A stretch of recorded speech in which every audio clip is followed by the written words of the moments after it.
I think of a teacher that I used to work with. Her name is Sarah Moran, and she always talked about in her classroom, because of this idea of building that kind of learning community, that students felt like, okay, like I need to make sure that no one is left behind. And students would say, oh, let me, come work with you. And you really love this tema or this topic because I know you and I care about you. And because students are the teachers in the classroom as well, they're able to make sure that we're together, that we're a collective. And so I think of instances or classrooms like the one in San Ramon in Zacatecas in Mexico, where I spent time, where students were so concerned about the learning of others. That's one. And I also think in another community in Los Reales in Zacatecas in the state in Mexico, I just heard a story of Carlitos, who is a student there, and he's like 13 years old. He took a topic that he designed on violence in the family because he had seen his mom being beat up every Sunday. And he wrote a text saying, why I don't like Sundays. When his mom read the text and when he investigated all the different kinds of violence, from bullying to psychological violence, a really deep study of violence, his mom felt the courage to do something about her, the violence at home and in her relationship. And so I think of Carlitos because it took courage, but it also took deep humility to act on issues that we see in community. And a lot of times in rural areas, and areas where there's lack of employment, alcoholism is high, or addiction to cigarettes is high, or a whole host of other diseases are high.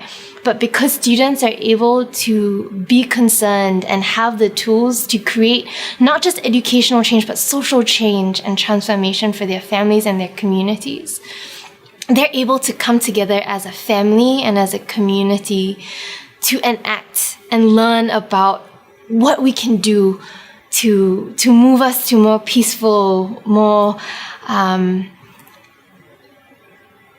collective, more loving communities in that sense. And I think that it's not just self-directing for the self, it's self-directing for others, and it's for the community, and it's for issues that kids see every single day of both the wonderful animals and plant knowledge that they bring from home and from their different cultures, but also from understanding kidney failure and violence at home. And the most wonderful thing about Carlitos' story is that students were not, they didn't lose hope. They had the tools to actually want to invite their parents to come and examine their own lives and examine the issues that they were facing in community. They wanted and had the tools to be able to talk deeply and dialogue with families about the issues that they're facing, to design lessons around these very taboo issues that usually no one talks about.